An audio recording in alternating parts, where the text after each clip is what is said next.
Correction de l'exercice numéro 2 du chapitre 15. La radiographie utilise des ondes électromagnétiques très énergétiques dont il faut se protéger. Première question. Alors, avant d'aborder les questions, on va regarder les données. Donc, dans les données, nous sont fournis la valeur de la constante de Planck et la valeur de la célérité de la lumière dans le vide.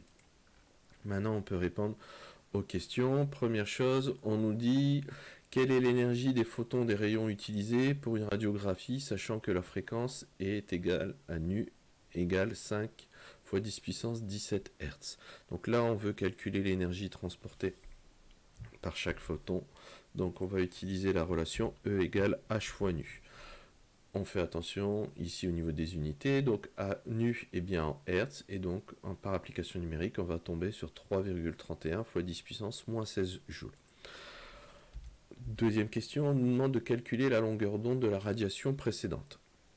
Donc on veut calculer la longueur d'onde que l'on présente par le symbole lambda, connaissant la fréquence nu, et d'après les données, la vitesse, la célérité c. Donc on va voir lambda est égal à c sur nu, et ensuite on peut remplacer.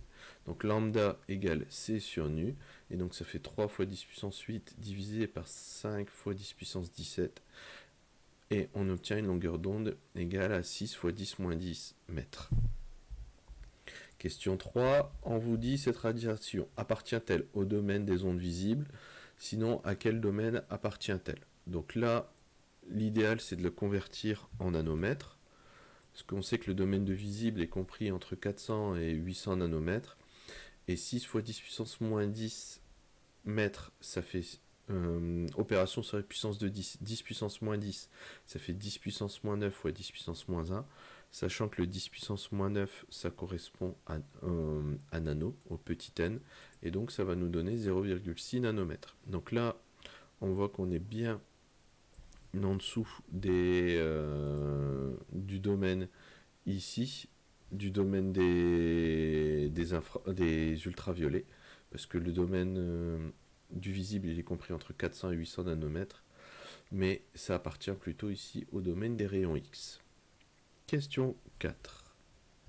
On vous dit une radiographie fait apparaître des zones blanches pour les os, composées en partie de calcium et de phosphore, et foncées pour les zones pour les chairs composées en majeure partie d'hydrogène et de carbone, d'azote et d'oxygène.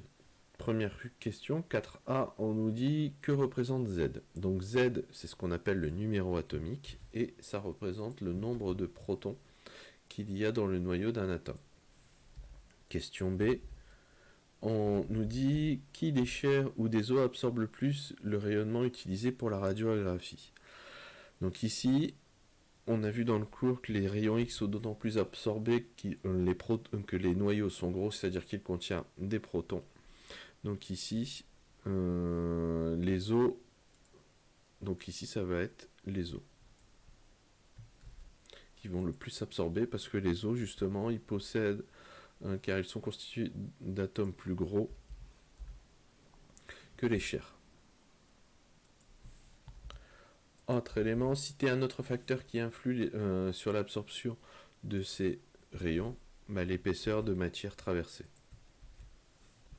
Citer 3 moyens pour se protéger efficacement de ce type de rayonnement, de ce type de rayon. On a tout d'abord la durée d'exposition, il faut qu'elle soit la plus petite possible. Ensuite, être le plus éloigné possible de ce type de source et utiliser des protections à base de plomb. Et ça clôture la correction de cet exercice.